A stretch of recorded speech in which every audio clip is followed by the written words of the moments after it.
Hello everyone, welcome to life science tutorials. Digestion and absorption, पाचन एवं अवशोषण के सेकंड लेक्चर में आप सभी का बहुत बहुत स्वागत है। आज के इस लेक्चर में हम लोग पढ़ने जा रहे हैं क्या, दांत के बारे में, और फिर हमारे जो एलिमेंट्री कैनाल होती है उनकी दीवार के बारे में पढ़ेंगे कि कितने लेयर्स की दीवार होती है हमारे आहार नाल में, और फिर साथ में हम लोग पढ़ेंगे ईसोफेगस के बारे में। ठीक है, तो दांत की अगर हम बात करते हैं, दांत की जो ओरिजिन है वो कैसी होती है पता है? एक्टोमीजोडर्मल ओरिजिन होती है। मतलब दांत जो है कौन कौन से लेयर से मिलकर बना है? Ectoderm and mesoderm. Ectoderm, ectoderm जब आप वो देखते हैं ना, ओरिजिन है ना, जब डेवलपमेंट होते रहता है एक भ्रूण की या एक एम्ब्रियो का डेवलपमेंट होते रहता है, तो उस समय 3 जर्म लेयर बनते हैं, एक्टोडर्म, मीजोडर्म, एंडोडर्म। तो सबसे बाहर का जो लेयर होता है एक्टोडर्म, और बीच का जो लेयर होता है मीजोडर्म, इन्हीं दोनों लेयर से मिलकर बना होता है हमारा दांत। मतलब एक्टोडर्म और मीजोडर्मल ओरिजिन होती है हमारे दांत की। ठीक है, मनुष्य में दांत मैक्सिला ऊपरी जबड़ा और मैंडिबल बोन निचला जबड़ा से जुड़ा होता है ना। तो याद रखेंगे, ऊपरी जबड़ा का जो बोन है वो कौन सा है? मैक्सिला नाम का बोन है। ऊपरी जबड़ा में जो बोन प्रेजेंट रहता है वो, और निचले जबड़े में मैंडिबल नाम का बोन प्रेजेंट होता है। इन्हीं दोनों बोन में ही हमारा दांत क्या रहता है? सिचुएटेड रहता है। ठीक है, नाउ दांत की संरचना की अगर हम बात करते हैं, स्ट्रक्चर ऑफ टूथ की अगर हम बात करते हैं, तो दांत के 3 भाग होते हैं। दांत के 3 भाग होते हैं, है ना। 3 भागों में इसे विभाजित किया जाता है दांत को। कौन कौन से? सबसे पहला आता है क्राउन, दूसरा आता है नेक, और तीसरा आता है रूट। ठीक है, क्राउन, नेक एंड रूट हम लोग अभी डायग्राम में देखेंगे कौन कौन सा क्राउन है, नेक है, रूट है। तो क्राउन की अगर हम बात करते हैं, दांत की ऊपरी भाग जो बाहर दिखता है, एक्सपोज्ड पार्ट।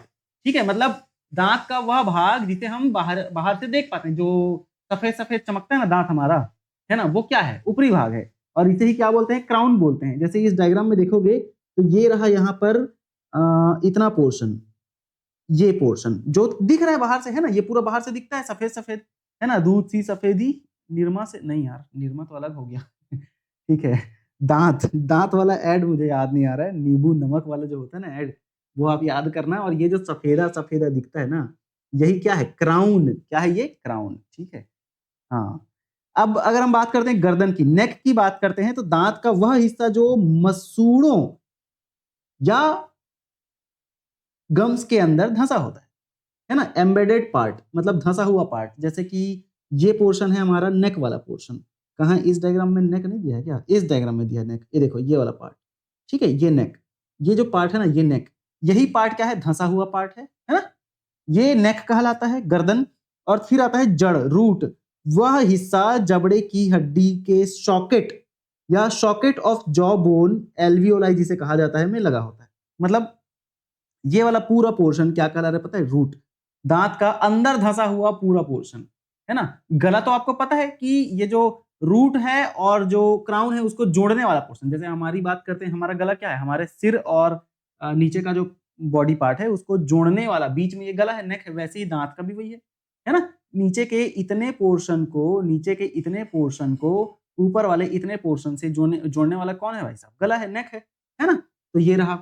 अब रूट की खास बात यह है कि ये कहां पर जुड़ा रहता है? जबड़े की हड्डी से धंसा हुआ रहता है। ठीक है, जबड़े की हड्डी के सॉकेट में धंसा हुआ रहता है, जिसे एल्वियोलाई भी बोला जाता है। ठीक है, तो इस डायग्राम को हम लोग ध्यान से समझने की कोशिश करते हैं। सबसे ऊपर क्राउन, फिर यहां पर नेक, फिर यहां पर ये क्या पूरा? ये है रूट वाला पोर्शन। ठीक है, अब क्राउन में एक एक अलग अलग पार्ट्स होते हैं, जिनको भी हम लोग यहाँ पर समझने जा रहे हैं। सबसे ऊपर यहाँ पर इनेमल, जो सफेद वाला पार्ट होता है, ये पूरा इनेमल कहलाता है। उसके नीचे डेंटाइन, ठीक है, ये वाला पोर्शन कहलाता है डेंटाइन। और फिर उसके नीचे आता है ये पोर्शन पूरा, जिसे हम लोग पल्प बोलते हैं। मतलब यहाँ पर पल्प भरा हुआ रहता है ना, लिक्विड।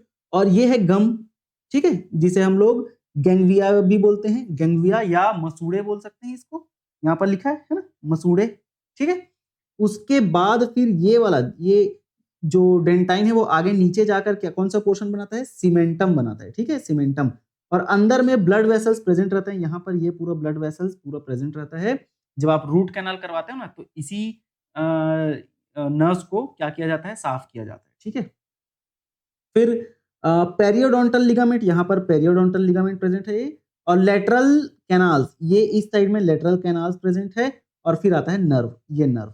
ठीक है, इन्हीं नर्व्स को साफ किया जाता है ताकि उधर कीड़े न रहे, है ना।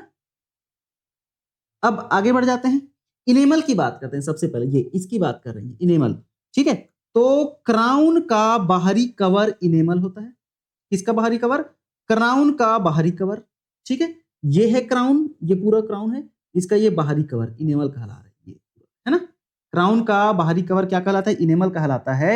यह पूरे एनिमल किंगडम में सबसे कठोर पदार्थ, क्वेश्चन पूछा जा सकता है ना कि पूरे जीव जगत में, जंतु जगत में सबसे ज्यादा कठोर पदार्थ है, तो वो क्या है? हमारा इनेमल। सबसे कठोर पदार्थ है इनेमल, दांत में प्रेजेंट रहता है, ठीक है।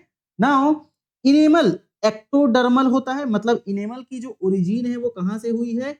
एक्टोडर्म से ओरिजिन हुई है इसकी, एक्टोडर्म, ठीक है, बाहर का हिस्सा एक्टोडर्म।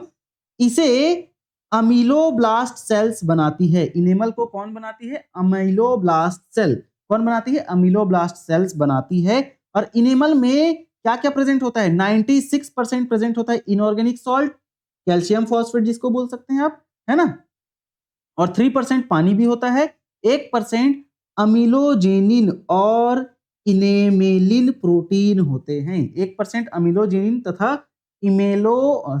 इनेमेलिन नाम का प्रोटीन प्रेजेंट होता है 1%। 3% क्या? पानी। और 96% इनऑर्गेनिक सॉल्ट, कैल्शियम फॉस्फेट से बना होता है हमारा इनेमल, ठीक है जी। नाउ अगर हम बात करते हैं इस डायग्राम की, तो ये है हमारे एलन के बुक का डायग्राम है। इसका डायग्राम है ये एलन नीट, ठीक है, एलन नीट के बुक का डायग्राम है। इस डायग्राम में आप यहां पर देख पा रहे होंगे, ये रहा हमारा क्राउन पोर्शन जो कि बाहरी हिस्सा है जिसको हम लोग देख पाते हैं, और ये नेक पोर्शन जो कि क्राउन को रूट से जोड़ने का काम करता है, ठीक है। और ये पूरा नीचे का हिस्सा जो धंसा हुआ है किसमें? जबड़े में, वो क्या कहला रहा है? रूट कहला रहा है। अब इसमें भी देखो, ये इनेमल पोर्शन, ये वाला पोर्शन इनेमल है, फिर ये पोर्शन डेंटाइन है, फिर आगे जाके ये गम वाला मसूड़ा वाला पोर्शन आ गया है ना, जिसे हम लोग गैंग्लिया बोल रहे हैं, ठीक है। फिर आता है पल्प इन पल्प कैविटी, यहाँ पर पल्प भरा रहता है। फिर सीमेंटम मटेरियल ये रहा इस साइड। फिर रूट कैनाल, ये पूरा रूट कैनाल, यहीं पर यही इसी को ही साफ किया जाता है जब दांत में रूट कैनाल किया जाता है, मसाला भरा जाता है, तो है ना। इसमें पूरे माइक्रो ऑर्गेनिजम्स ग्रो कर जाए रहते हैं, पल्प भर जाए रहता है, तो बहुत दर्द करता है ना। भाई मेरा तो हुआ था, सीजी सेट का एग्जाम था 2024 में, और वो एग्जाम देने गया था उस दिन, उससे एक दिन पहले मेरा रूट कैनाल हुआ था, और इतना दर्द था कि क्या ही बोले। उसके बाद ये रहा एल्वियोलर बोन, ठीक है। फिर पेरियोडोंटल लिगामेंट यहाँ पर प्रेजेंट है, और एपिकल फोरामेन ये रहा, जहां से ये जो नर्व्स है ना, नर्व्स और ब्लड सप्लाई जहां से इंटर करता है दांत के अंदर, वो कहलाता है क्या? एपिकल फोरामेन कहलाता है, ठीक है। चलो अब आगे बात करते हैं डेंटाइन की। तो हमने अभी बात कर लिया इनेमल की, सबसे कठोर मटेरियल, ठीक है। अब डेंटाइन, ये डेंटाइन, इसकी बात करने जा रहे हैं, ठीक है। तो डेंटाइन की खास बात क्या है?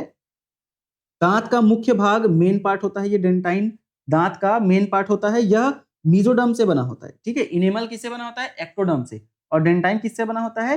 मीजोडर्म से, ठीक है। इनेमल के आगे मैं लिख देता हूं एक्टोडर्म, और इनेमल डेंटाइन के आगे मैं लिख देता हूं मीजोडर्म, ठीक है। डेंटाइन के आगे मैं लिख देता हूं मीजोडर्म। नाउ अगर हम बात करते हैं इसके अंदर पल्प कैविटी होता है, तो ये डेंटाइन है ना, ये डेंटाइन, और इसके अंदर इधर जाओगे तो पल्प कैविटी प्रेजेंट रहता है, ठीक है। पल्प कैविटी कहाँ रहेगा? डेंटाइन के जस्ट नीचे रहता है। इसके अलावा पल्प कैविटी के नीचे एक छेद होता है जिसे एपिकल फोरामेन कहते हैं, ठीक है।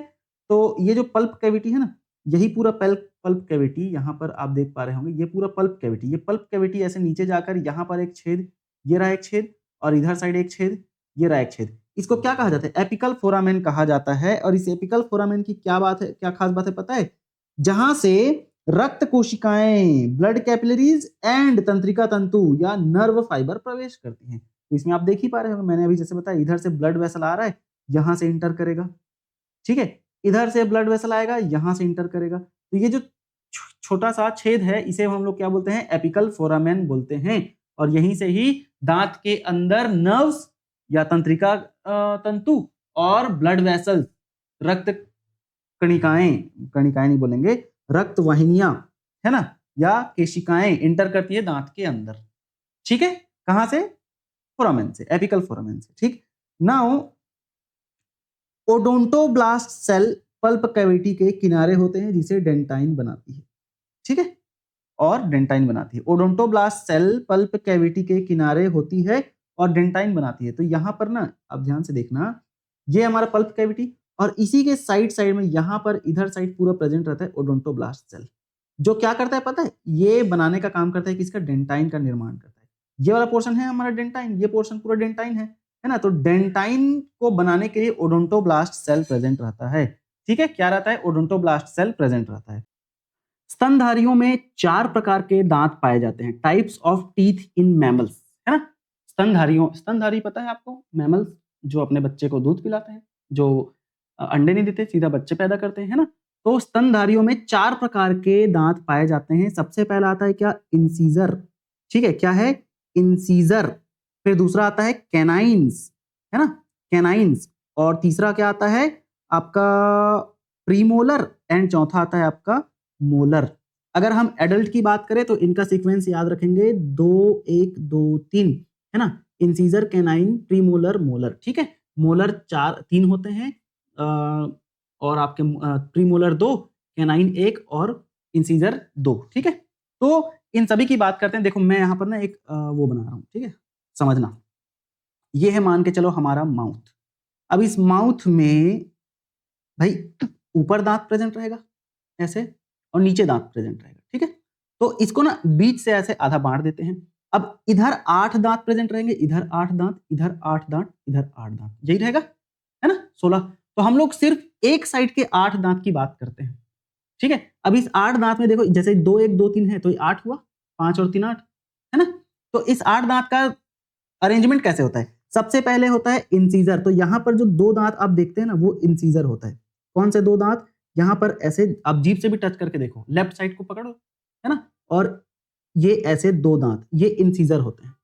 फिर एक नुकीला वाला दांत होता है, ठीक है, नुकीला वाला दांत, ये क्या है, कैनाइन। आप जीभ से फील करके भी देख सकते हो, है ना। सामने के 2 दांत इंसीजर, फिर एक दांत क्या होता है, कैनाइन। तो 2 1 हुआ, फिर आता है 2, तो उसके बाद जो 2 और दांत होंगे वो क्या है, मोलर, सॉरी प्रीमोलर। और उसके बाद फिर 3 दांत होंगे, जबड़ा वाला जो दांत होता है ना ऐसे, वो है क्या, मोलर।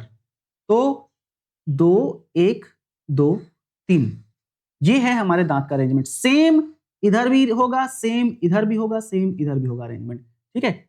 इंसीजर, फिर आपका केनाइन, फिर मोलर, और फिर 3 दांत प्रीमोलर का, ऐसे, ठीक है। सेम नीचे भी होगा, सेम इधर भी होगा, ठीक है, इधर भी सेम और इधर भी सेम। तो हो गए 8 8 8 16 और 16 16 32, ठीक है। इधर 16 और इधर 16, ऐसे, ठीक। तो टोटल 32 दांत होते हैं। वयस्क की बात करें तो अभी और पढ़ेंगे इन सब चीज को, तो आपको समझ आया होगा कि इंसीजर कहां पर होता है, कैनाइन कहां पर होता है, कैसा होता है, और प्रीमोलर कैसा और मोलर कैसा। अब इन सबको ना फील करते हुए पढ़ेंगे अपन। देखो ये जो कृंतक है इंसीजर, ये लंबे होते हैं, छेनी जैसे दांत होते हैं, छेनी जैसे दांत, है ना, छेनी जैसे दांत होते हैं। रापा, रापा जानते हैं, वैसा दांत होता है। भोजन को कुतरने या ग्नोविंग के लिए हेल्प करते हैं ये। और ये वाला, ये जो दोनों दांत है ना, ये वाले दांत, ये दोनों दांत की बात हो रही है, ठीक है। ये सामने के 4 दांत, इनकी बात हो रही है ना। फिर अगर कैनाइन की बात करें तो ये नुकीला वाला दांत, ये नुकीला वाला दांत, इसकी बात करते हैं। तो ये नुकीले दांत होते हैं, जो क्या करते हैं, नुकीले दांत हैं जो कि भोजन को फाड़ने या टीयरिंग के लिए मदद करते हैं। हर्बीवोर में रदनक अनुपस्थित होता है। ये जो कैनाइन है ना, ये कैनाइन है, ये हर्बीवोर में, हर्बीवोर मतलब जो घास फूस खाते हैं, सिर्फ पेड़ पौधे खाते हैं, है ना, शाकाहारी, शाकाहारी की बात हो रही।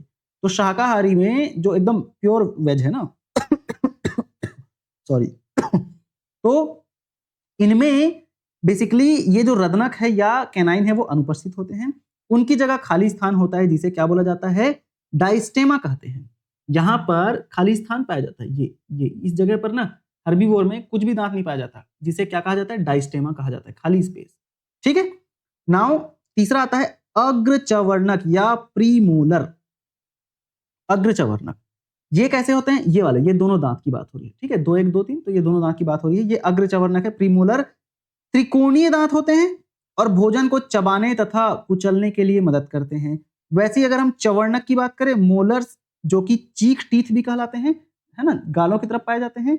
इनकी खास बात क्या है कि ये आयताकार दांत होते हैं और भोजन चबाने या मैस्टिकेशन में सहायक होते हैं। भोजन को चबाते हैं ना हम जबड़े में, वो।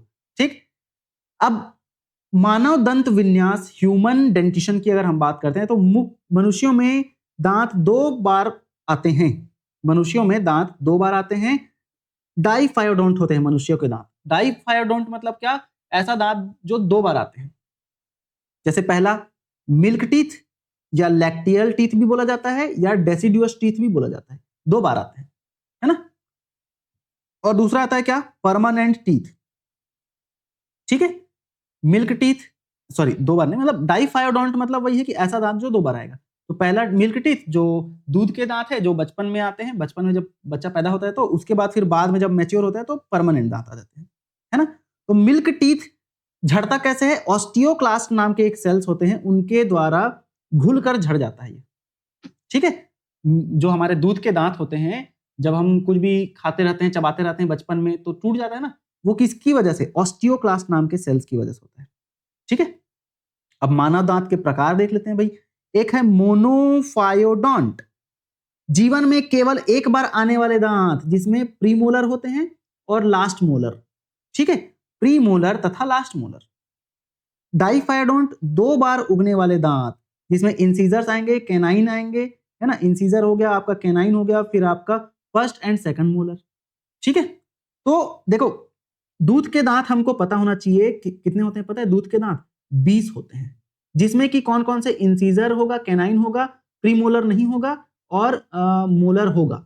तो उसमें भी ना इंसीजर के आपके 2 होंगे, कैनाइन के आपके 1 होंगे, प्रीमोलर आपका 0 होगा और मोलर 6 होते हैं। सॉरी, मोलर 3 होता है, लेकिन इसका 2 होता है, तीसरा वाला नहीं होता। यहाँ जैसे यहाँ पर लिखा ना, लास्ट मोलर मोनोफायरम जीवन में एक, हाँ यहाँ पर लिखा है पहला और दूसरा मोलर। ठीक है, तो पहला और दूसरा मोलर होगा, तीसरा मोलर नहीं होता है। ठीक है, तो ये दूध के दांत, इसका फॉर्मूला क्या है पता है? 2 1 2 3, ये दूध के दांत है, मिल्क टीथ। अगले साइड में पढ़ेंगे इसको, है ना, मिल्क टीथ। तो 2 1 2 3 मतलब 2 और 1 3 और 2 5, 5 हुआ। और वैसे ही 5 चारों तरफ, तो 5 चौक 20 हुआ ना, है ना। एक ही तरफ का तो हम लोग पढ़ते हैं, तो 5 चौक 20 हो गया ना। ठीक है, तो मिल्क के दांत कितने होते हैं? 20 होते हैं, जिसमें कौन कौन से होते हैं? इंसीजर होंगे, कैनाइन होंगे, फर्स्ट मोलर एंड सेकंड। अब ये जो मिल्क के दांत है सभी झड़ेंगे, उसके बाद फिर से दांत आते हैं। तो 20 दांत पहले झड़े, फिर 20 दांत फिर से आए, है ना। तो इसलिए इसको डाइफायोडोंट बोला जाता है, 2 बार उगने वाले दांत। मोनोफायोडोंट में इन सभी को छोड़कर सिर्फ और सिर्फ प्रीमोलर तथा लास्ट मोलर आता है। अब इसमें देखो यहां पर प्रीमोलर 0 है, मतलब मिल्क वाला दांत नहीं है ये, और मोलर का भी लास्ट वाला। तो मोलर में सॉरी प्रीमोलर 2 होते हैं, तो 2 और चारों तरफ को मिलाकर 8 हो गए, और फिर आपके मोलर का 1 और चारों तरफ मिलाकर 4, तो लगभग 12 दांत जो है ना, लगभग 12 दांत जो है कैसे होते हैं? मोनोफायोडोंट होते हैं, और 20 दांत डाइफायोडोंट होते हैं। 20 दांत मिल्क वाले दांत होते हैं ना, जो 2 बार उगते हैं, तो वो डाइफायोडोंट है। और जो बाद में उगता है वो मोनोफायोडोंट है, जो सिर्फ एक ही बार उगता है। तो बाद में उगने वाला प्रीमोलर एंड मोलर का लास्ट वाला, है ना। तो तभी जाकर तो 32 होगा ना भाई, मोनोफायोडोंट और डाइफायोडोंट दोनों को, है ना, मिल्क के दांत और परमानेंट दांत दोनों को मिलाएंगे तभी तो 32 होता है ना। ठीक है, तो ये थीकोडोंट क्या है पता है? सॉकेट में जड़े दांत। सॉकेट में जड़े दांत मतलब कि सॉकेट में धंसा हुआ दांत थीकोडोंट होता है, जिसमें ह्यूमन के दांत होते हैं और क्रोकोडाइल के दांत, है ना। क्रोकोडाइल और ह्यूमन के दांत को थीकोडोंट कहा जाता है। हेट्रोडोंट का मतलब क्या है? अलग अलग प्रकार के दांत। मैमल्स में अलग अलग प्रकार के दांत पाए जाते हैं, हेट्रोडोंट, है ना। ये रहा। अब यहां पर दंत सूत्र या डेंटल फॉर्मूला को हम लोग अलग अलग कंडीशन में पढ़ते हैं। जैसे कि सबसे पहला आता है चाइल्ड। चाइल्ड में मिल्क टीथ होगा, है ना, दूध के दांत। तो यहां पर हम लोग लिखते जाते हैं क्या? चाइल्ड।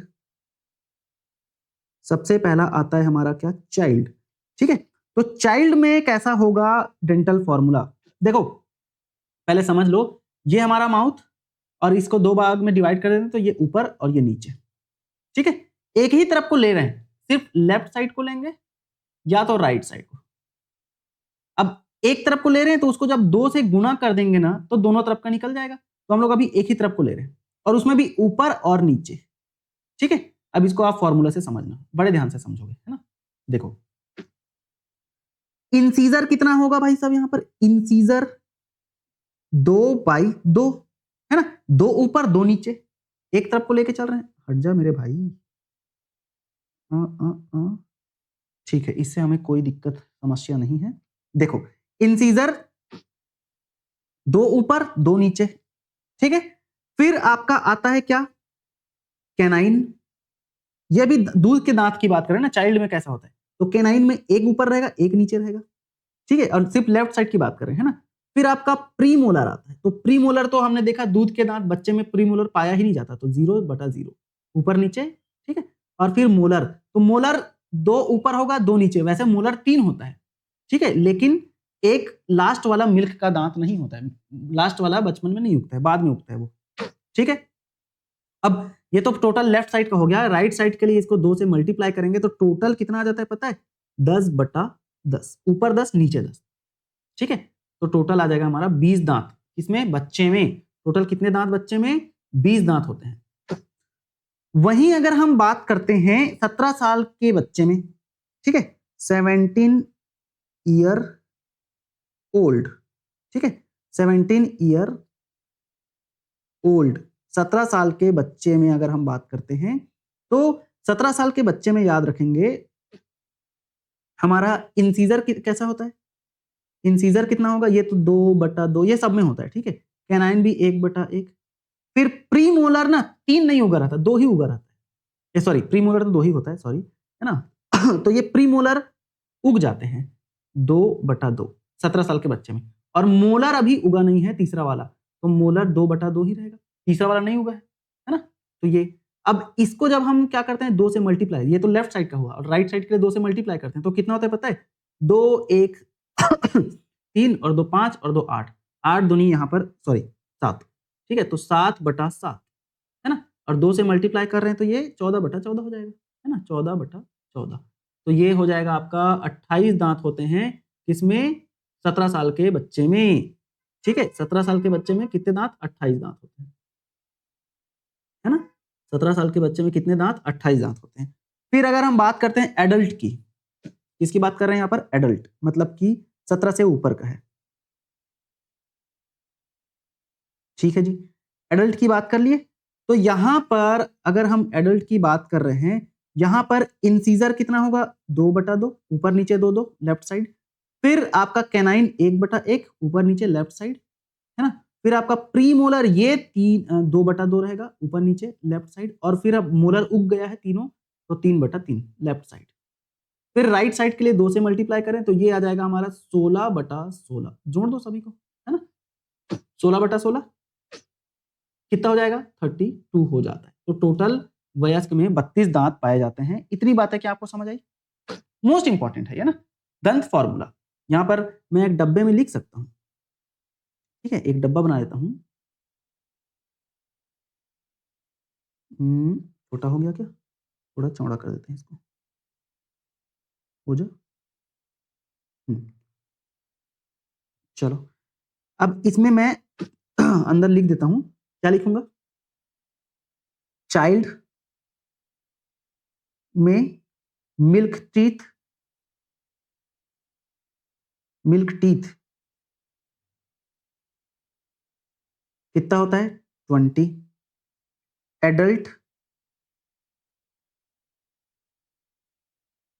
एडल्ट में परमानेंट टीथ 32, ठीक है। इतनी बात आप ध्यान में रखेंगे। 17 साल वाले में, 17 ईयर में नो थर्ड मोलर, ठीक, ये बात आप याद रखेंगे। अब यहां पर देख लो, इस डायग्राम से समझ आ जाएगा, है ना। जैसे हमने कहा था सामने के 2 दांत, ऊपर का दांत ले रहे हैं यहाँ पर, सामने के 2 दांत क्या कहलाते हैं, इंसीजर। फिर ये नुकीला वाला दांत क्या कहलाता है, कैनाइन। फिर 2 दांत प्रीमोलर, और फिर 3 दांत क्या, मोलर कहलाते हैं। और ये इधर के सॉकेट जिसमें ये क्या होते हैं, अरेंज होते हैं, ठीक है। Arrangement of different types of teeth in the jaw on one side and the socket on the other side, ठीक है। एक तरफ दांत का अरेंजमेंट और दूसरी तरफ उसका सॉकेट, ठीक है। चलो, अब हम बात करते हैं कुछ लार ग्रंथियों की बात करते हैं। सलाइवरी ग्लैंड, हमारे मुंह में 3 प्रकार के सलाइवरी ग्लैंड पाए जाते हैं, आप 10वीं कक्षा से पढ़ते आ रहे होंगे, है ना। हमारे माउथ में कितने प्रकार के सलाइवरी ग्लैंड पाए जाते हैं भाई साहब, 3 प्रकार के सलाइवरी ग्लैंड पाए जाते हैं, 3 जोड़ी, है ना, 3 जोड़ी सलाइवरी ग्लैंड पाए जाते हैं। इसमें डायग्राम में देख लो आप, जैसे ये हमारा माउथ है, ठीक है, ये पूरा क्या है हमारा माउथ है, बकल कैविटी है, ठीक है, या मुख गुहा, है ना। यहाँ पर ये टंग प्रेजेंट है, हमारा जीभ प्रेजेंट है, ये रहा। अब इस जीभ के नीचे में प्रेजेंट रहता है सारा चीज, तो ये वाला जो ग्रंथि है ना, ये क्या कहलाता है पता है, जीभ के जस्ट नीचे सबलिंगुअल ग्लैंड, ठीक है, सबलिंगुअल ग्लैंड कहलाता है। जीभ के जस्ट नीचे वाला जो ग्लैंड है वो सबलिंगुअल ग्लैंड कहलाता है, ठीक है। और सब मैक्सिलरी ग्लैंड यहाँ पर प्रेजेंट है, नीचे और उसके नीचे और सब मैक्सिलरी ग्लैंड, ठीक है। और वैसे ही यहाँ पर कान के जस्ट नीचे एक बड़ा सा ग्लैंड पाया जाता है, जिसे बोलते हैं क्या, पैरोटिड ग्लैंड, ठीक है। और इन सभी ग्लैंड्स को माउथ में ओपन करने के लिए जो ट्यूब पाई जाती है, मतलब ग्लैंड है, ग्रंथि है, तो क्या स्रावित करेगा, एंजाइम स्रावित करेगा, है ना, एंजाइम हार्मोन स्रावित करेगा। तो यहाँ पर ये लार ग्रंथि क्या करता है, लार या सलाइवरी एमाइलेज नाम का एंजाइम सिक्रेट करता है। तो ये एंजाइम मुंह में कैसे पहुंचेगा, ग्लैंड से एक ट्यूब रहता है, जैसे कि पैरोटिड ग्लैंड का जो ट्यूब है उसे डक्ट ऑफ स्टेंशन कहा जाता है। ये देखो, ये पैरोटिड ग्लैंड, इसका ट्यूब ये डक्ट ऑफ स्टेंशन जो माउथ में जा रहा है। फिर एक डक्ट कौन सा है पता है, वॉर्टन्स डक्ट, ठीक है, वॉर्टन्स डक्ट जो कि सब मैक्सिलरी ग्लैंड के सिक्रेशन को मुंह में ले जा रहा है, ठीक है। और सबलिंगुअल ग्लैंड का भी एक डक्ट होता है जिसका नाम यहाँ पर टेबल में लिखा हुआ है, किसका, सबलिंगुअल ग्लैंड का। ये देखो, डक्ट ऑफ रिविनस या शॉर्टेस्ट सलाइवरी ग्लैंड डक्ट बोलते हैं इसको, ठीक है। तो ये रहा। अब इस टेबल से आपको पूरा ग्लैंड समझ आ जाएगा, ठीक है, एकदम आसान सा टेबल है, बढ़िया सा सुंदर सा प्यारा सा टेबल है, जिसको आपको ध्यान से समझना है बस, ठीक। चलो, क्या समझना है, यहाँ पर फीचर लिखा गया है, ठीक है। यहाँ पर तीनों ग्लैंड का नाम, पैरोटिड ग्लैंड, सबमैंडिबुलर या सबमैक्सिलरी ग्लैंड भी बोलते हैं इसे, सबमैंडिबुलर या सबमैक्सिलरी ग्लैंड, ठीक है। और फिर आता है सबलिंगुअल ग्लैंड, ठीक। तो भाई अगर लोकेशन की बात करते हैं सभी ग्लैंड की, अगर लोकेशन की बात करते हैं सभी ग्लैंड की, तो यहाँ पर पैरोटिड ग्लैंड कहां पर रहता है, नियर ईयर, गाल में प्रेजेंट रहता है, गाल के पास, कान के जस्ट पास में प्रेजेंट रहता है, ठीक है, पैरोटिड ग्लैंड, ठीक है। और वैसे ही अगर हम बात करते हैं सब मैंडिबुलर या सब मैक्सिलरी ग्लैंड की, तो at the junction of upper and lower jaw, at the junction of upper and lower jaw, मतलब कि ऊपरी जबड़ा एंड निचले जबड़ा के जंक्शन में, जैसे ये ऊपरी जबड़ा ऐसे जा रहा है ना, ये ऐसे ऊपरी जबड़ा जा रहा है, और निचला जबड़ा ये ऐसे जा रहा है, और इसमें ऐसे ऐसे दांत लगे हुए रहते हैं, ठीक है। ये तो यहाँ पर ये जो जंक्शन है ना दोनों जबड़े का, उसी जंक्शन के पास प्रेजेंट रहता है हमारा क्या, सब मैक्सिलरी ग्लैंड या सब मैंडिबुलर ग्लैंड, ठीक है। और टंग के जस्ट नीचे प्रेजेंट रहता है सबलिंगुअल ग्लैंड, ठीक है। लैंग्वेज, लैंग्वेज मतलब क्या, जीभ की मदद से हम लोग बोल पाते हैं लैंग्वेज, है ना। तो सबलिंगुअल, सबलिंगुअल ग्लैंड कहां पर रहता है, जस्ट बिलो द टंग, हमारे जीभ के जस्ट नीचे प्रेजेंट रहते हैं। साइज की बात करें तो पैरोटिड ग्लैंड सबसे बड़ा होता है, और सबलिंगुअल ग्लैंड सबसे छोटा होता है, स्मॉलेस्ट होता है। और हमारा बीच का सब मैंडिबुलर या सब मैक्सिलरी कैसा होता है, मीडियम साइज का होता है, ठीक है। PSMS ऐसा याद रखना, पैरोटिड, सबमैंडिबुलर और सबलिंगुअल, ठीक है। PSMSL, पैरोटिड, सबमैंडिबुलर, सबलिंगुअल, ठीक है। सीक्वेंस में याद रखेंगे, कान के पास रहता है, ये हमारे दोनों सॉकेट के बीच में रहता है, दोनों जॉ के अपर और लोअर जॉ के बीच में रहेगा ऐसा, जहां पर जॉइंट है, और ये कहाँ रहता है, जीभ के जस्ट नीचे। साइज की बात करें तो पैरोटिड सबसे लास्ट, फिर सॉरी सबसे बड़ा, और सबसे छोटा कौन, हमारा सबलिंगुअल। डक्ट की बात करें, कौन कौन से डक्ट या नलियां, है ना, वाहिकाएं, ठीक है, नलीज, नलीज, ठीक है, डक्ट। तो नली की बात करते हैं अगर हम, जो कि, या ट्यूब बोल सकते हैं इसको, ट्यूब, जो कि सिक्रेशन को या स्त्रावण को माउथ में लाएगा। अब भाई ग्लैंड है तो कोई तो एंजाइम सिक्रेट करेगा, कोई तो हार्मोन सिक्रेट करेगा, और उस हार्मोन को, उस एंजाइम को कहीं पर तो ले जाना है, तो मुंह के अंदर लार आता है, ये तीनों ग्रंथियां लार स्रावित करती है, तो वो लार जो है ग्रंथि से माउथ में कैसे जाएगा, डक्ट के थ्रू ही जाएगा। तो पैरोटिड ग्लैंड का जो डक्ट है उसे कहा जाता है स्टेंशंस डक्ट, ठीक है। सब मैंडिबुलर ग्लैंड का जो डक्ट है उसे कहा जाता है वॉर्टन्स डक्ट, लार्जेस्ट सलाइवरी डक्ट है और ये, ठीक है। तो यहाँ पर वॉर्टन्स डक्ट क्या है, किसका है पता है, ये देखो, सब मैक्सिलरी ग्लैंड का जो डक्ट है, ये वाला डक्ट, ठीक है, ये वाला डक्ट, ये वाला, ये क्या है, वॉर्टन्स डक्ट है। और ये डक्ट कौन सा है, ये डक्ट है हमारा डक्ट ऑफ स्टेंशन। और वैसे ही अगर हम सब लिंगुअल ग्लैंड के डक्ट की बात करते हैं तो ये है डक्ट ऑफ रिविनस। क्या है ये, डक्ट ऑफ रिविनस, जो कि शॉर्टेस्ट है। ठीक है, लॉन्गेस्ट कौन सा है, सबसे बड़ा डक्ट कौन सा है, ये वाला डक्ट है, सबसे बड़ा, दिख रहा है डायग्राम में। और सबसे छोटा डक्ट यहीं पर रहता है, डक्ट ऐसे यहीं पर। ठीक है, सबसे छोटा डक्ट, डक्ट ऑफ रिविनस, जो कि सब लिंगुअल ग्लैंड के स्त्रावण को, सिक्रीशन को माउथ में ले जाता है, सबसे छोटा डक्ट। ओपनिंग ऑफ डक्ट की बात करते हैं तो कहां कहां पर ओपन होता है ये डक्ट, तो पैरोटिड ग्लैंड का जो डक्ट होता है, कौन सा डक्ट, स्टेंशंस डक्ट, वो कहां पर खुलता है, ये खुलता है वेस्टिब्यूल ऑफ अपर जॉ में। अपर जॉ के वेस्टिब्यूल में खुलता है। वेस्टिब्यूल मतलब क्या पता है, दांत और सॉरी जबड़े और जो चिक है, गाल है, उसके बीच का जो खाली जगह होता है, वहीं पर खुलता है ये। ठीक है भाई, मैंने बताया था पिछले लेक्चर में, ये हमारा गाल हो गया और ये हमारा जबड़ा हो गया, जिसमें दांत लगा हुआ है, ऐसे ऐसे। तो ये जो खाली स्पेस रहता है ना, ये वाला गाल और जबड़े के बीच का जो खाली स्पेस रहता है, इसको बोलते हैं वेस्टिब्यूल। तो ये अपर जॉ के वेस्टिब्यूल में ओपन होता है कौन सा डक्ट, हमारा स्टेंशंस डक्ट। ठीक है, फिर लोअर इंसीजर, इंसीजर मतलब पता है ना, पहला दांत, और वो भी निचला, तो लोअर इंसीजर के जस्ट पीछे ओपन होता है कौन सा डक्ट, हमारा वॉर्टन्स डक्ट। इसमें डायग्राम में दिख रहा है क्या, हाँ ये देखो, इंसीजर के जस्ट नीचे, और वो भी लोअर इंसीजर के। ठीक है, और उसके बाद फिर अगर बात करते हैं हम लोग डक्ट्स ऑफ रिविनस की, तो ये इन buccopharyngeal cavity on ventral side of tongue, tongue के वेंट्रल साइड, डोर्सल मतलब ऊपरी हिस्सा, वेंट्रल मतलब निचला हिस्सा, तो वेंट्रल साइड, जीभ के निचले हिस्से में बकोफेरेंजियल कैविटी में ये ओपन होता है कौन सा डक्ट, हमारा डक्ट ऑफ रिविनस, जो कि सबलिंगुअल ग्लैंड की नली है, डक्ट है। फिर अगर हम सलाइवा की बात करते हैं तो पैरोटिड ग्लैंड जो है 25% सलाइवा बनाता है। मैक्सिमम सलाइवा कौन बनाता है, मैंडिबुलर सब मैंडिबुलर ग्लैंड।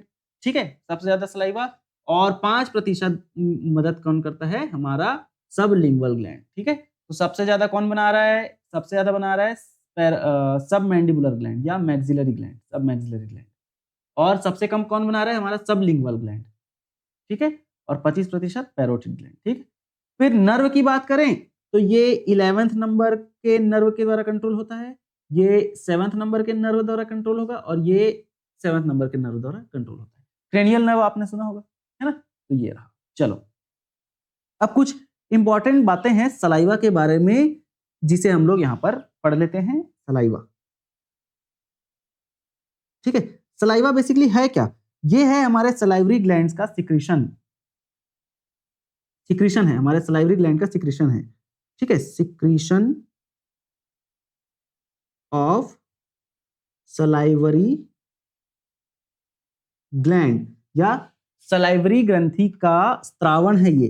ठीक है, और डेली सिक्रीशन की बात करें, डेली कितना सलाइवा सिक्रीट होता है, डेली कितना लार निकलता है, तो 1500 ml अप्रॉक्स डेली लार निकलता है हमारे माउथ से। ठीक है, डेली सिक्रीशन कितना होगा, daily secretion 1500 ml, daily secretion 1500 ml होता है अप्रॉक्स।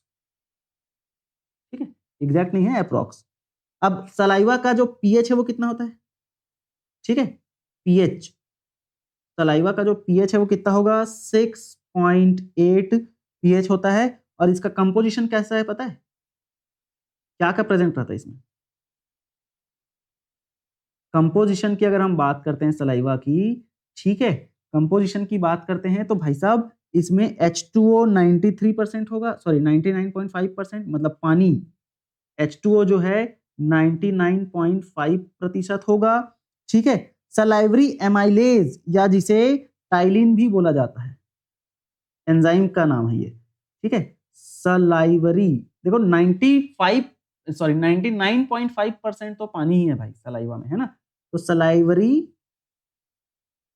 एमाइलेज नाम का जो एंजाइम है वो कितना होता है, सलाइवरी एमाइलेज नाम का जो एंजाइम है, या जिसे हम लोग शॉर्टकट में ब्रैकेट में लिखते हैं, शॉर्टकट नहीं है ब्रैकेट में, ठीक है, टाइलिन नाम का जो एंजाइम है,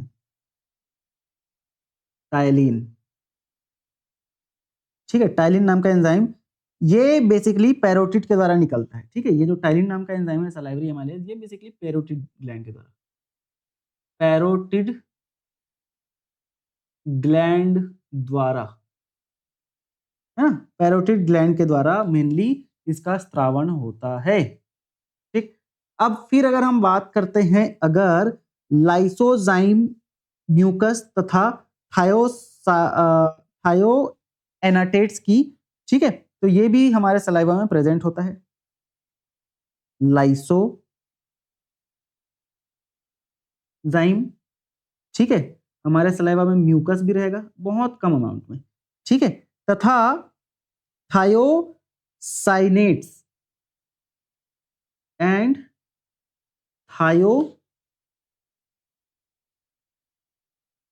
थायोसाइनेट्स ये भी प्रेजेंट रहता है। अच्छा, कुछ आयंस भी रहेंगे, ठीक है, कुछ आयंस भी रहेंगे जैसे कि लाइक सोडियम रहेगा, और क्या रहेगा, पोटेशियम भी रहेगा, ठीक है, और क्या रहेगा, क्लोरीन भी रहता है हमारे सलाइवा में, और क्या रहेगा, HCO3 bicarbonate ion, HCO3 minus, ये भी प्रेजेंट रहता है। और सलाइवा में मोस्ट इंपॉर्टेंट इंपॉर्टेंट क्वेश्चन पूछा जाता है, सलाइवा में कौन सा इम्यूनोग्लोबुलिन पाया जाता है। 5 प्रकार के एंटीबॉडी पाए जाते हैं, है ना, GAMED, IgG, IgA, IgM, IgE, IgD। तो सलाइवा में कौन सा इम्यूनोग्लोबुलिन पाया जाता है, तो सलाइवा में IgA एंटीबॉडी प्रेजेंट होता है हमारे सलाइवा में, ठीक। और कुछ अमाउंट में यूरिया तथा यूरिक एसिड भी प्रेजेंट होता है, ठीक है। Small amount of urea and uric acid, small amount of urea and uric acid भी हमारे सलाइवा में प्रेजेंट होता है, ठीक है जी। तो इतनी बातें आपको ध्यान में रखनी है। मोस्ट इंपॉर्टेंट इसमें क्या है पता है, ये है सबसे इंपॉर्टेंट सलाइवा में। और पीएच ये भी पूछ देता है ना, और डेली सिक्रेशन ये 1500 ml भी पूछ सकता है आपको। और तो कुछ नहीं, बस ये इंपॉर्टेंट तो नहीं है वैसे, लेकिन ठीक है, याद रखना, है ना, ये रहा। और याद रखना ये जो टाइलिन है, टाइलिन के नाम से पूछा जा सकता है, जिसको हम लोग सलाइवरी एमाइलेज बोलते हैं, ये पैरोटिड ग्लैंड के द्वारा मेनली सिक्रेट होता है ना। चलो, अब हम यहाँ पर बात करते हैं आहार नाल के ऊतक विज्ञान की, यहाँ पर बात करेंगे हिस्टोलॉजी ऑफ एलिमेंट्री कैनाल। हमारा जो आहार नाल है ना, वो कैसा होता है, हमारा जो आहार नाल है वो कैसा होता है, ठीक है। तो एलिमेंट्री कैनाल की हम यहाँ पर बात कर रहे हैं। आहार नाल आपको पता ही है, मुंह से लेकर एनस, एनस जहां से वेस्ट प्रोडक्ट को बॉडी से बाहर करते हैं, तो मुंह से लेकर एनस तक की जितनी भी नलियां हैं, ट्यूब्स है, उसको आहार नाल में गिनते हैं, ठीक है। तो आहार नाल या एलिमेंट्री कैनाल की दीवार 4 परतों, बाहर से अंदर की ओर 4 परतों की बनी होती है, बाहर से अंदर की ओर 4 परतों की बनी होती है। सबसे पहला जो परत, जैसे यहाँ पर डायग्राम देख लो, ये आहार नाल है, इसमें सबसे बाहर ये सिरोसा, फिर उसके बाद आता है outer longitudinal and inner circular, ये जो दोनों लेयर है ना, ये लेयर और ये लेयर, ये दोनों लेयर को क्या बोलते हैं, मस्कुलेरिस बोलेंगे, सिरोसा मस्कुलेरिस।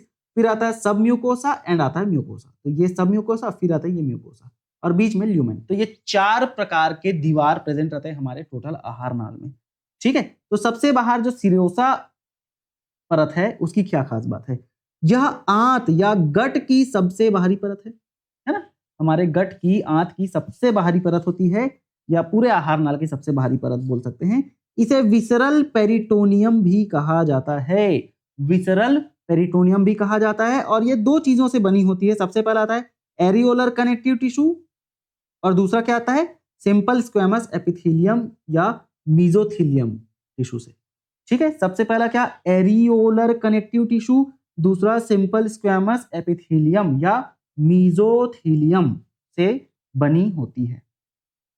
नाउ कुछ स्थानों पर याद रखेंगे ना, सिरोसा के बाद areolar connective tissue and simple squamous epithelium. कुछ स्थानों पर ये ट्यूनिका एडवेंटिशिया द्वारा ढकी रहती है, कुछ स्थानों पर ये जो सिरोसा रीजन है, सिरोसा लेयर है, वो ट्यूनिका एडवेंटिशिया नाम के लेयर से ढकी रहती है। जो केवल एरियोलर कनेक्टिव टिश्यू से बनी होती है। ट्यूनिका एडवेंटिशिया सिर्फ और सिर्फ एरियोलर कनेक्टिव टिश्यू से ही बनी होती है। ठीक है, ये रहा हमारा डायग्राम। अब दूसरा आता है मांसपेशी परत या मसल लेयर। ठीक है, ये लेयर मस्कुलेरिस। ठीक है, मांसपेशी मसल लेयर, यह स्मूथ मसल से बनी होती है। ठीक है जी, अब स्मूथ मसल है तो अनैच्छिक क्रिया होती है ना। स्मूथ मसल है तो इनवॉलेंट्री एक्शन होता है, इनवॉलेंट्री एक्शन होता है। कैसा होता है, कैसा एक्शन होता है, इनवॉलेंट्री एक्शन होता है, स्मूथ मसल से बनी होती है। इनर सर्कुलर लेयर आंतरिक गोलाकार परत होती है और आउटर लॉन्गिट्यूडिनल लेयर बाहरी अनुदैर्ध्य परत होती है। देखो इनर सर्कुलर लेयर कहाँ है, ये देखो इनर सर्कुलर लेयर ये रहा, ये पूरा इनर सर्कुलर लेयर है। और फिर आउटर लॉन्गिट्यूडिनल लेयर, दो लेयर की होती है। ये देखो आउटर लॉन्गिट्यूडिनल लेयर, ये दो लेयर की होती है। कौन, हमारा मस्कुलेरिस। ठीक है, अब सबसे मोटी परत पेट स्टमक में पाई जाती है, किसकी, हमारे मस्कुलेरिस की। ठीक है, मस्कुलर लेयर या मसल लेयर की जो सबसे मोटी परत है वो हमारे स्टमक में पाई जाती है।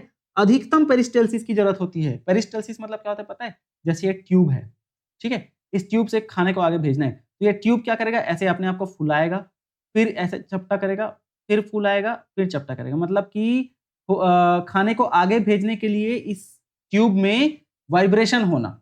ठीक है, क्या होना, वाइब्रेशन होना। तो भाई ये जो वाइब्रेशन हो रहा है ना, ये जो वाइब्रेशन हो रहा है इसी को ही क्या बोलते हैं, पेरिस्टेल्सिस बोलते हैं। तो ज्यादा पेरिस्टेल्सिस कराना है, ज्यादा वाइब्रेशन करवाना है, मतलब क्या, उसके लिए ज्यादा मोटी परत चाहिए रहती है। तो हमारे स्टमक में सबसे ज्यादा पेरिस्टेल्सिस होता है, इसीलिए वहां पर जो मोटी परत है, मतलब जो लेयर है, कौन सी लेयर, मस्कुलरिस लेयर, वो ज्यादा मोटी होती है। और सबसे पतली परत जो है हमारे रेक्टम में पाई जाती है, अमाशय में पाई जाती है, क्योंकि यहाँ पर पेरिस्टेल्सिस की जरूरत बहुत कम होती है।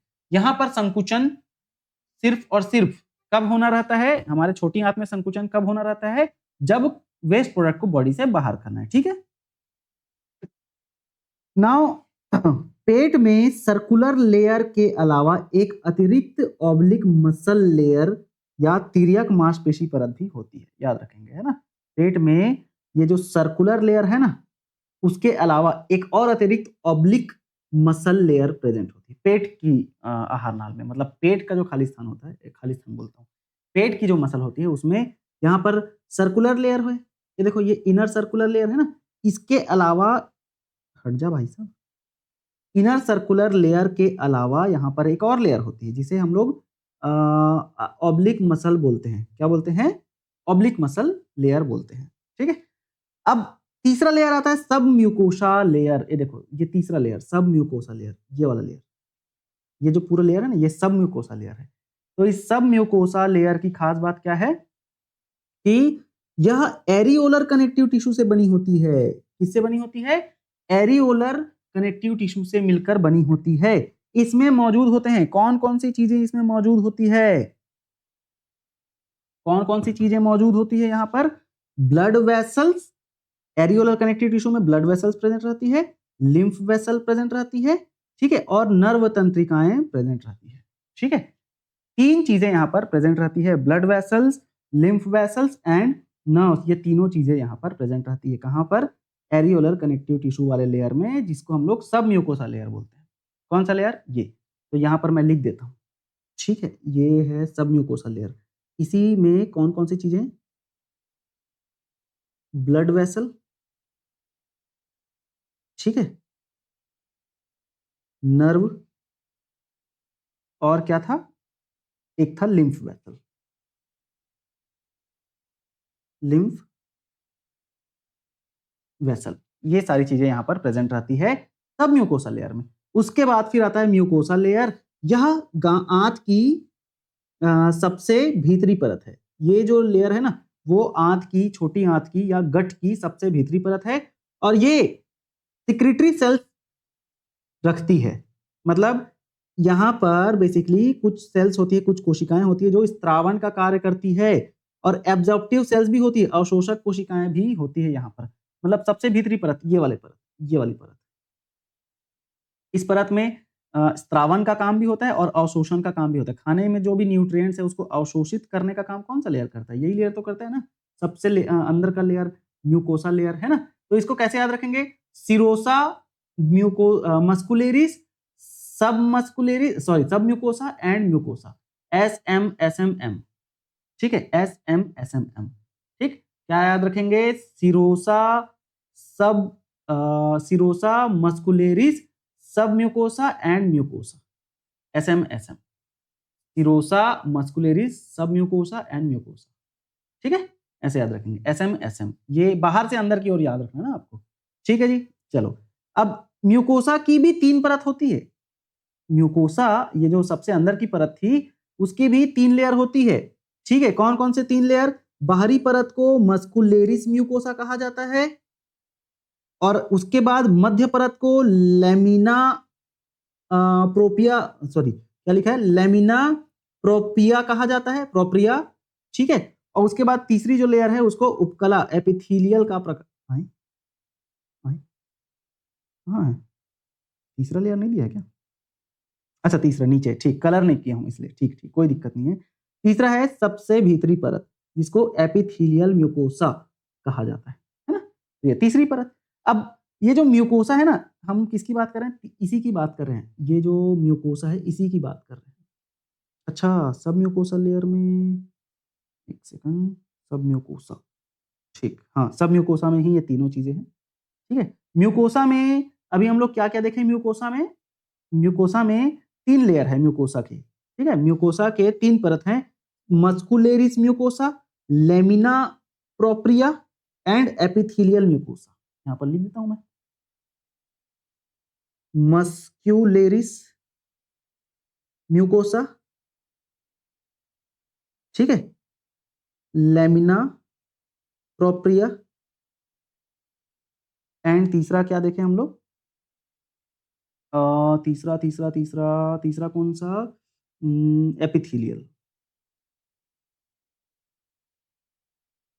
ठीक है, एपिथेलियल है ना? कौन सा? Epithelial.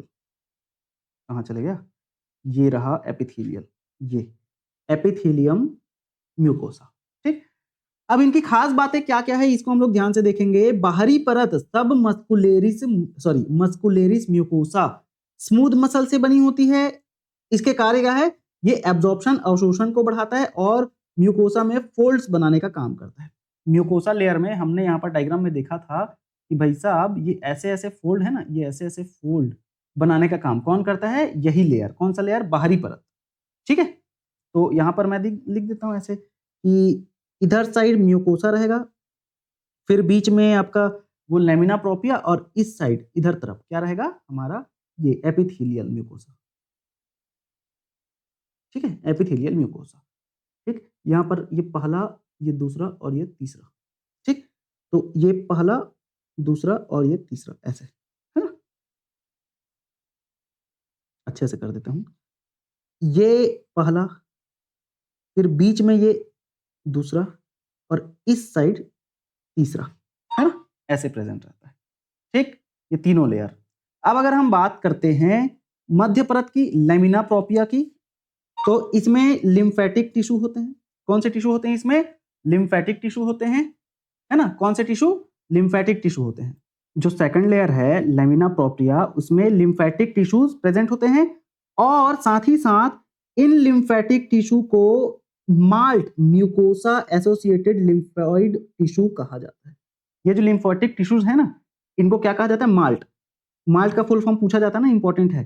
Mucosa associated lymphoid tissue इसका नाम है, और यह क्या प्रोवाइड करता है? प्रतिरक्षा प्रदान करता है, इम्यूनिटी प्रोवाइड करता है। ठीक है, तो ये मध्य परत की खास बात हुई। याद रखेंगे ना, लेमिना प्रोप्रिया वाले लेयर में ही माल्ट प्रेजेंट होता है। ठीक, अब अगर हम बात करते हैं, माल्ट आपने इम्यूनोलॉजी में भी पढ़ा होगा, इम्यून सिस्टम वाले चैप्टर में, है ना? क्या होता है माल्ट की खास बात? क्या होती है? इम्यून सिस्टम, मतलब इम्यूनिटी प्रोवाइड करता है ना? तीसरा परत आता है क्या? सबसे भीतरी परत, एपिथेलियल म्यूकोसा। सबसे भीतरी परत एपिथेलियल म्यूकोसा, यही परत भोजन के सीधे संपर्क, अच्छा ठीक है ठीक है, यहां पर एक मिस्टेक है ना? हमारा सबसे भीतरी परत ये है, तीसरा, ये तीसरा है, ये दूसरा है, और ये पहला है। ठीक है, ये पहला है। मतलब ये बाहरी है ना भाई, ये भी अंदर है, ये बाहर है, ठीक है। तो ये बाहरी लेयर कौन सा है, म्यूकोसा लेरिस, सॉरी मस्कुलेरिस, और फिर ये बीच का परत ये वाला, ये है लेमिना प्रोप्रिया, लेमिना प्रोप्रिया तो ठीक है। एपिथेलियल म्यूकोसा ये वाला लेयर, ये लेयर एपिथेलियल म्यूकोसा है, और यही भोजन के डायरेक्ट कांटेक्ट में रहता है, ठीक है। यही भोजन के डायरेक्ट कांटेक्ट में रहता है। भोजन के सीधे संपर्क में रहने वाला कौन है, हमारे म्यूकोसा लेयर की सबसे अंदर की परत एपिथेलियल म्यूकोसा, ठीक।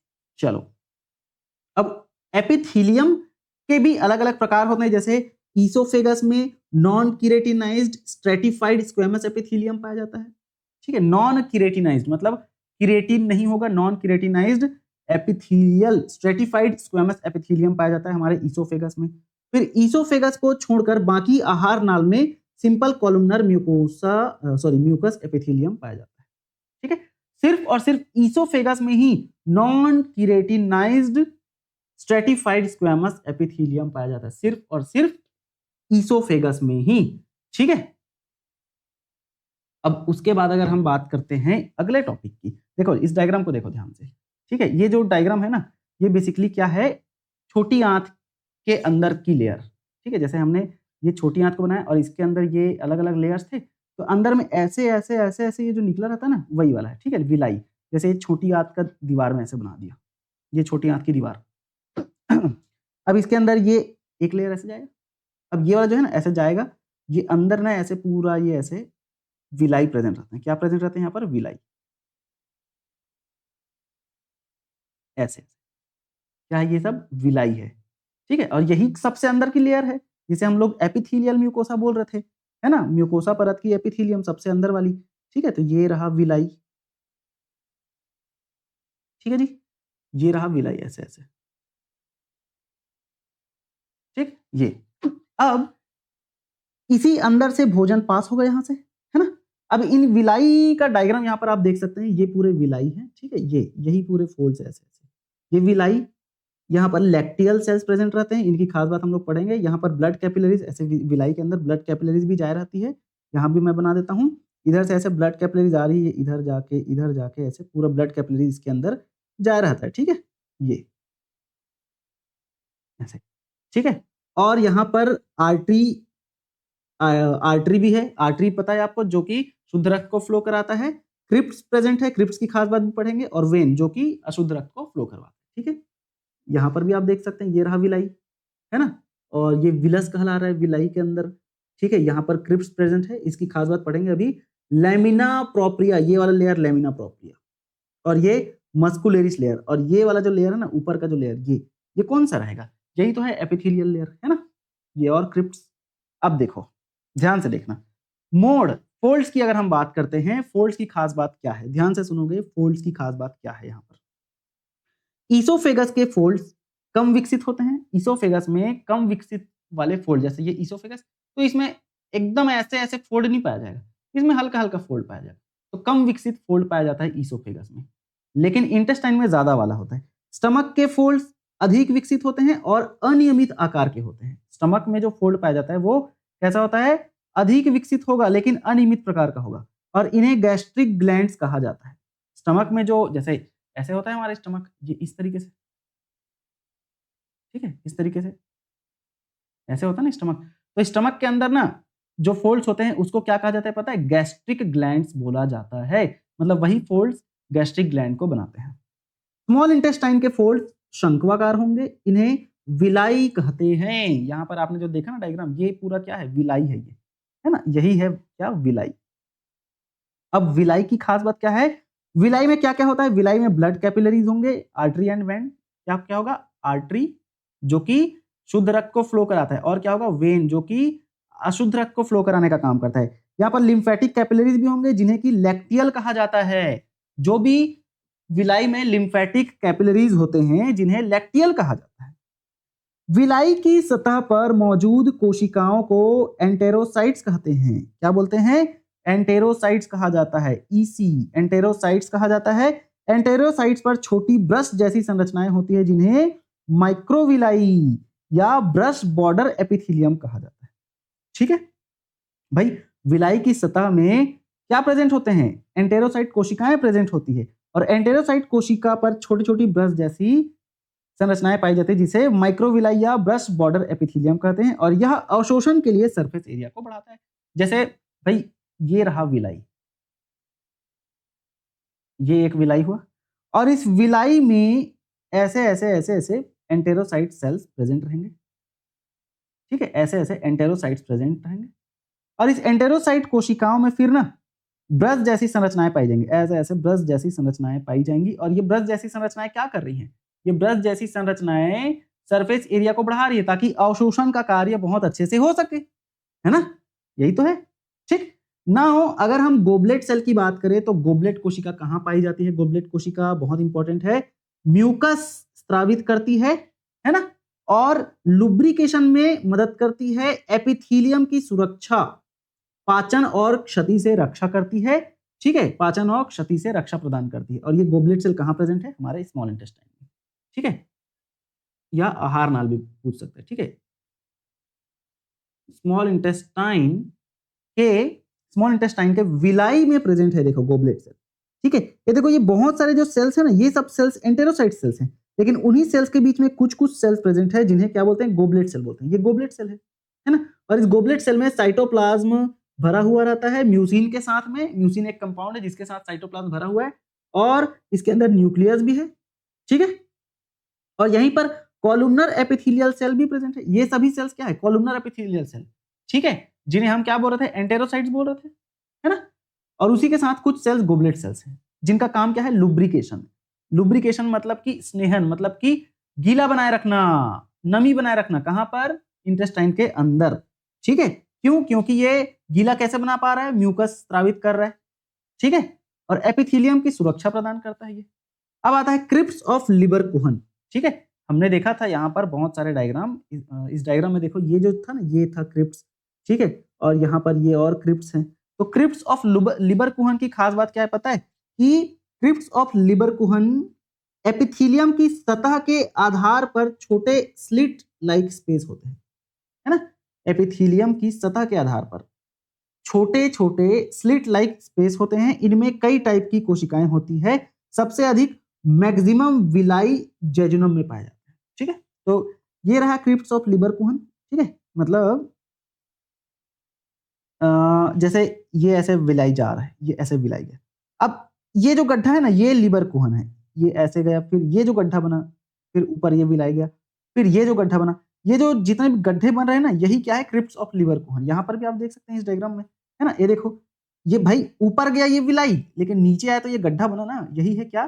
क्रिप्स ऑफ लिबरकुहन, ठीक है। यहाँ पर भी ये गड्ढा बना है, ये भी क्रिप्स है। तो क्रिप्स ऑफ लिबरकुहन कहां पर प्रेजेंट रहता है? स्मॉल इंटेस्टाइन में प्रेजेंट रहता है, ठीक है। सबसे अधिक विलाई कहां पर पाया जाता है? और जेजुनम वाले रीजन में। स्मॉल इंटेस्टाइन के 3 रीजन होते हैं, एक होता है डिओडिनम, एक होता है जेजुनम और एक होता है इलियम। तो जेजुनम वाले रीजन में सबसे ज्यादा विलाई पाए जाते हैं, ठीक है। चलो, अब यहां पर ग्रंथियों और संरचनाएं, ग्लैंड तथा उनके स्ट्रक्चर की हम लोग बात करते हैं। सबसे पहला आता है ब्रूनर्स ग्लैंड, ब्रूनर्स ग्रंथि, जो कि सब म्यूकोसा या ड्यूडेनल ग्लैंड भी कहलाता है। सब म्यूकोसल, क्योंकि सब म्यूकोसा वाले रीजन में पाया जाता होगा, है ना, इसीलिए तो इसका नाम सब म्यूकोसल कहला रहा है। तो सब म्यूकोसल या डिओडिनल ग्लैंड भी इसे कहा जाता है, ब्रूनर्स ग्लैंड को। बहुत important, small spherical multicellular gland है ये। स्मॉल, छोटा गोलाकार मल्टीसेलुलर ग्लैंड है, ठीक है। और फाइन ट्यूब्स द्वारा क्रिप्स ऑफ लिबरकुहन में खुलती है ये। बहुत छोटे छोटे ट्यूब्स द्वारा क्रिप्स यहाँ पर खुलेगा, यहाँ पर खुलेगा, ऐसे क्रिप्स ऑफ लिबरकुहन में ये ओपन होता है। कौन? हमारा ब्रूनर्स ग्लैंड, ठीक है। डिओडिनम की सब म्यूकोसा में पाई जाती है, ठीक है। सब म्यूकोसा क्या है भाई? आहार नाल की सेकंड थर्ड लेयर है ना। आहार नाल की बाहर से अंदर की ओर थर्ड लेयर है, तो उसी लेयर में प्रेजेंट रहेगा ये हमारा कौन सा? Brunner gland. और वो भी किसके? डिओडिनम के। डिओडिनम पता है ना आपको, स्मॉल इंटेस्टाइन का पहला रीजन, ठीक है। नाउ डिओडिनम की सब म्यूकोसा में पाई जाने वाली ग्लैंड ब्रूनर्स ग्लैंड, ये नॉन एंजाइमेटिक एल्केलाइन म्यूकस बनाती है। नॉन एंजाइमेटिक एल्केलाइन म्यूकस बनाती है, जो कि डिओडिनल एपिथेलियम को HCl से बचाता है। मतलब स्टमक के बाद, जैसे ये स्टमक आ रहा है, ये ऐसे स्टमक आ रहा है, और ये यहाँ पर जो यू शेप का स्ट्रक्चर बनता है ना, यही क्या है, डिओडिनम है। तो स्टमक में तो HCl है, ठीक है, ये HCl इधर भी आ सकता है। तो उसी HCl से इस डिओडिनम को प्रोटेक्ट करने के लिए non enzymatic alkaline mucus produce करता है कौन, ब्रूनर्स ग्लैंड, जो कि इसी डिओडिनम के सब म्यूकोसा लेयर में पाई जाती है, ठीक है। नाउ अगर हम बात करते हैं पेनेथ सेल की बात करते हैं तो ये क्रिप्स ऑफ ल्यूबरकुहन में पाई जाती है ये भी, ठीक है। और यूनिसेलुलर ग्लैंड है ये, पेनेथ सेल क्या है, यूनिसेलुलर ग्लैंड है। अभी हमने ब्रूनर्स ग्लैंड देखा, ये मल्टीसेलुलर ग्लैंड था, और ये कहां पर पाया जाता है, लिबरकुहन में खुलता है ये, ठीक है। पाया कहां जाता है, डिओडिनम के सब म्यूकोसा लेयर में पाया जाता है। बट पेनेथ सेल जो है ना, वो कहां पर पाया जाता है, लिबरकुहन में ही पाया जाता है। और ये यूनिसेलुलर एक ग्रंथि है जो कि डिफेंसिन और लाइसोजाइम नाम का एंजाइम सिक्रेट करता है, और ये इम्यूनिटी भी प्रोवाइड करता है हमारे बॉडी को, है ना। क्या प्रोवाइड करता है, इम्यूनिटी प्रोवाइड करता है, सुरक्षा प्रोवाइड करता है रोगों से, ठीक है। अब तीसरा जो ग्लैंड है वो है क्या, पेयर्स पैचेस, बहुत इंपॉर्टेंट, एग्जाम में पूछा जाता है पेयर्स पैचेस। ये एग्रीगेटेड लिम्फ नोड है ना, इकट्ठा हुआ एक लिम्फ नोड है, जैसे यहां पर आप देख सकते हैं, ये है लिम्फ नोड, है ना, पेयर्स पैचेस, ठीक है, एग्रीगेटेड लिम्फ नोड। ये देखो, ये पूरा क्या है, एग्रीगेटेड लिम्फ नोड, जिसे हम लोग पेयर्स पैचेस बोल रहे हैं। छोटी आंत के इलियम के म्यूकोसा में उपस्थित होती है। म्यूकोसा सबसे अंदर की लेयर है ना, और ये छोटी आंत के इलियम, अब तीन पार्ट है छोटी आंत के, कौन कौन से, डीजेआई, डिओडिनम, जेजुनम, इलियम। तो इलियम रीजन के म्यूकोसा में पाया जाता है क्या, पेयर्स पैचेस। इन्हें इंटेस्टाइनल टॉन्सिल भी कहा जाता है, इंटेस्टाइनल टॉन्सिल्स भी कहते हैं, ठीक है। और ये क्या है, बेसिकली ये एग्रीगेटेड लिम्फ नोड है, मतलब लिम्फ नोड एक जगह इकट्ठा हो जा रहा है, ठीक है। तो ये रहा सबसे बाहर लेयर सिरोसा, फिर सब म्यूकोसा लेयर, मस्कुलेरिस के बाद आएगा, है ना, फिर आता है म्यूकोसा लेयर। तो म्यूकोसा लेयर में ही पाया जाता है, ठीक है। नाउ आंतों की तंत्रिका प्रणाली की बात करते हैं, एंटेरिक नर्वस सिस्टम की बात करते हैं, है ना। आंत की तंत्रिका प्रणाली, आंत में जो नर्वस सिस्टम पाया जाता है उसे एंटेरिक नर्वस सिस्टम कहा जाता है। तो आहार नाल की दीवार में दो प्रकार के नर्व प्लक्सेस पाए जाते हैं। हमारे आहार नाल की दीवार में दो प्रकार के नर्व प्लक्सेस पाए जाते हैं। सबसे पहला आता क्या क्या आता है, ऑर्बेच प्लक्सेस, ठीक है। क्या है सबसे पहला, ऑर्बेच प्लक्सेस या मिस्टेरिक प्लक्सेस। सबसे पहला क्या, ऑर्बेच प्लक्सेस या मिस्टेरिक प्लक्सेस आ गया।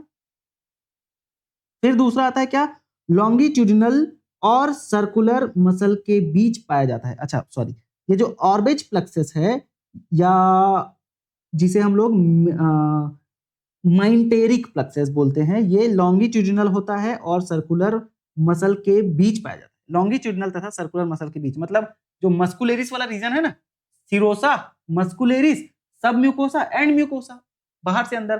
तो मस्कुलेरिस में दो रीजन देखे थे हम लोग, लॉन्गिट्यूडिनल एंड सर्कुलर मसल, है ना, मस्कुलेरिस में। तो ये लॉन्गिट्यूडिनल और सर्कुलर मसल के बीच पाया जाता है कौन, हमारा ऑर्बेट प्लक्सेस, जो कि एक प्रकार का नर्वस सिस्टम है। इसके कार्य क्या है, पेरिस्टेल्सिस को शुरू करने के लिए मसल कॉन्ट्रैक्शन को उत्तेजित करता है, मतलब पेरिस्टेल्सिस को शुरू करवाता है, ठीक है। पेरिस्टेल्सिस क्या है, संकुचन या वाइब्रेशन, जो कि खाने को आगे भेजता है, ठीक है। नाउ मिशनर्स प्लक्सेस की बात करते हैं अगर हम, मिशनर्स प्लक्सेस की, तो इसे हम लोग सब म्यूकोसल प्लक्सेस भी बोलते हैं। और ये ऑब्लिक मसल, ठीक है, ऑब्लिक मसल तथा सब म्यूकोसा के बीच पाया जाता है, ठीक है। कहां पाया जाता है, ऑब्लिक मसल तथा सब म्यूकोसा के बीच पाया जाता है, लेकिन स्टमक में यह सब म्यूकोसा और सर्कुलर मसल के बीच पाया जाता है, ठीक है। इंटेस्टाइन की अगर हम बात करते हैं तो ये ऑब्लिक तथा सब म्यूकोसा रीजन में पाया जाता है, उनके बीच में। लेकिन स्टमक की बात करेंगे तो स्टमक में ये सब म्यूकोसा तथा सर्कुलर मसल के बीच पाया जाता है, ठीक। ना इसके कार्य क्या है पता है, ये जो हमारा मिशनर्स प्लक्सेस है, इसका कार्य क्या है, एपिथेलियल म्यूकोसा के सिक्रेशन को नियंत्रित करना। एपिथेलियल म्यूकोसा क्या है, सबसे अंदर की लेयर, म्यूकोसा की 3 लेयर है, उसमें भी सबसे अंदर की लेयर, ठीक है। कौन सा, एपिथेलियल म्यूकोसा, जो कि डायरेक्ट फूड के कांटेक्ट में रहता है। तो उन्हीं एपिथेलियल म्यूकोसा के स्त्रावण को नियंत्रित करने का काम करता है कौन, हमारा मिशनर्स प्लक्सेस, ठीक। तो ये रहा, इस डायग्राम को आप देख सकते हैं, ये एंटेरोसाइट सेल्स, ठीक है, ईसी सेल, फिर हमारा क्रिप्ट सेल्स, क्रिप्स ऑफ लिबरकुहन, फिर मस्कुलेरिस म्यूकोसा, सब म्यूकोसल प्लक्सेस, सर्कुलर मसल, और मेंटेरिक प्लेक्सस और फिर लॉन्गिट्यूडिनल मसल। बाहर से अंदर की ओर देख सकते हो, इधर बाहर है और इधर अंदर है, ठीक है। जैसे ये बाहर ये अंदर, ठीक है, ये बाहर ये अंदर, ठीक है, ये ऐसे। नाउ अब आता है हमारा ईसोफेगस, आज का लास्ट टॉपिक। ईसोफेगस की बात क्या है, खास बात क्या है? ईसोफेगस बेसिकली मुंह से, मुंह, माउथ से स्टमक तक, माउथ से स्टमक तक की पाइप, ठीक है, माउथ से स्टमक तक की जो पाइप है उसे क्या बोलते हैं? ग्रास नली या ईसोफेगस कहते हैं। यह एक पतली, लंबी, साधारण यूनिफॉर्म ट्यूब है, ठीक है। ये एक पतली, लंबी, साधारण यूनिफॉर्म ट्यूब है। जैसे कि ये हमारा माउथ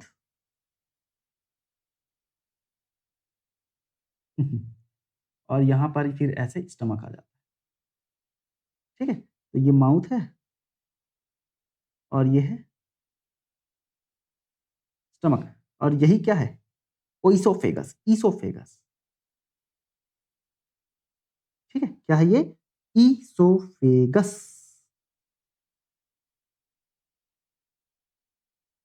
ठीक, ईसोफेगस। अब भाई इसकी खास बात क्या है ये देख लेते हैं हम लोग। ये पतली होती है, लंबी होती है और यूनिफॉर्म होती है, साधारण होती है, ठीक है। यह नीचे की ओर जाती है और डाइफ्राम को छेद कर स्टमक में खुलती है। माउथ से लेकर आगे जाती है खाने को और डाइफ्राम को छेदते हुए स्टमक में इंटर करती है। इसमें ट्यूनिका एडवेंटिशिया होती है, लेकिन सिरोसा अनुपस्थित होता है। सिरोसा सबसे बाहर की लेयर है ना, ये अनुपस्थित होती है, लेकिन ट्यूनिका एडवेंटिशिया वाला लेयर इसमें प्रेजेंट रहता है। आपको पता होना चाहिए ट्यूनिका एडवेंटिशिया क्या है, पहले बात किए हम, है ना। नाउ अब भाई हम जब माउथ की बात कर रहे थे तो एक था हम लोग का लेरोफेरिंक्स, है ना, और एक था क्या? ओरोफेरिंक्स, सॉरी, लेरिंगोफेरिंक्स तथा ओरोफेरिंक्स। ओरोफेरिंक्स मतलब फेरिंक्स जहां माउथ से कनेक्ट हो रहा है उसको ओरोफेरिंक्स बोल रहे थे। इसमें दो छेद हैं। ओरोफेरिंक्स नीचे जो जाते हैं ना, खाने को आगे ले जाता है, तो ये। इसके बाद दो छेद आता है, पहला आता है वेंट्रल अपर्चर जिसको ग्लोटिस बोलते हैं, और दूसरा आता है डोर्सल अपर्चर। वेंट्रल मतलब सामने की ओर और डोर्सल मतलब पीछे की ओर, है ना। तो भाई यहां पर ग्लोटिस और यहां पर हमारा गलेट, ठीक है, ये ग्लोटिस रहेगा और ये क्या है? गलेट, ठीक है, गलेट, ग्लोटिस एंड गलेट। तो बाहर की तरफ, सॉरी, पीछे की ओर गलेट रहेगा और सामने की ओर ग्लोटिस रहता है। अब ये जो ग्लोटिस है ये लैरिंग्स से संबंधित है, ठीक है, और इसे एपिग्लोटिस सुरक्षित रखता है। मतलब इसे इलास्टिक कार्टिलेज नाम का एक फ्लैप क्या करता है? सुरक्षित रहता है। यहां पर एक गड्ढा है, ठीक है, जैसे मैं एक डायग्राम बनाता हूं यहां पर, देखो, ये लो, डायग्राम बन गया। अब यहां पर ना याद रखेंगे, इधर से ऐसे खाना आ रहा है ना, ऐसे खाना इधर से आ रहा है, ठीक है, इधर से भोजन आ रहा है। तो यहां पर ना ये है ग्लोटिस और ये है गलेट, गलेट, और ये क्या है? ग्लोटिस। इस ग्लोटिस को सुरक्षा प्रदान करने के लिए यहां पर एक ढक्कन होता है, ठीक है, जिसे क्या बोलते हैं? एपिग्लोटिस बोलते हैं। क्या बोलते हैं? एपिग्लोटिस, ऐसा, ठीक है। ये ढक्कन क्या करता है पता है? इस ग्लोटिस को सुरक्षा प्रदान करता है, पहला चीज। और दूसरा क्या करता है? दूसरा ये एपिग्लोटिस, ये एपिग्लोटिस बेसिकली जब खाना इधर से आएगा तो भाई ये तो विंड पाइप है, हवा वाला नली है, विंड पाइप, जिसमें खाने को नहीं जाना है, ये तो लंग्स के अंदर जाएगा ना। ये कहां जाएगा? लंग्स में जाएगा, ठीक है, फेफड़े में जाएगा। तो हमको खाने को फेफड़े में नहीं भेजना है। तो जब खाना इधर से आते रहेगा ना, तो फेफड़े में खाने को ना भेजना है, लंग को खाने में मतलब, सॉरी, फेफड़े को खाने में नहीं, फेफड़े में खाने को नहीं भेजना है, लंग्स में खाने को नहीं भेजना है, जिसके लिए क्या? यहाँ ग्लोटिस में खाने को नहीं जाने देना है, जिस वजह से ये एपिग्लोटिस इस ग्लोटिस को क्या कर देता है? बंद कर देता है, ठीक है। तो खाना ऑटोमेटिक फिर इधर चल जाएगा गलेट में, और गलेट कहां जा रहा है? ईसोफेगस में, ईसोफेगस। गलेट किस में खुल रहा है? ईसोफेगस में खुल रहा है। और ये ईसोफेगस कहां जाएगा? स्टमक में जाता है ना। तो ये रहा हमारा ग्लोटिस और गलेट, ठीक है, दो छेद हैं। और ये वाला जो रीजन है ना, यही कहलाता है क्या? ओरोफेरिंक्स। ये वाला रीजन यही क्या कहलाता है? ओरोफेरिंक्स कहलाता है ना। तो उसी के हम लोग यहाँ पर बात कर रहे थे। देखो, एक है वेंट्रल अपर्चल जिसे ग्लोटिस बोले और एक है डोर्सल अपर्चल जिसे हम लोग गलेट बोले, ठीक है? और ये दोनों ओरोफेरिंक्स का पार्ट है, ठीक है? तो ये रहा हमारा आज का लेक्चर। थोड़ा-सा लंबा खिंचा गया, सवा घंटा हो गया, लेकिन ठीक है, आपको कॉन्सेप्ट समझ आना चाहिए, उससे मतलब है, ठीक है? अब नेक्स्ट लेक्चर में हम लोग स्टमक, स्मॉल इंटेस्टाइन, इन सब की हम लोग क्या करेंगे, बात करेंगे, ठीक है? स्टमक को अच्छे से डिटेल में पढ़ेंगे, उसके बाद फिर इंटेस्टाइन को बहुत डिटेल में आगे पढ़ लेंगे, ठीक है? चलो मिलते हैं नेक्स्ट लेक्चर में, तब तक के लिए बहुत-बहुत धन्यवाद।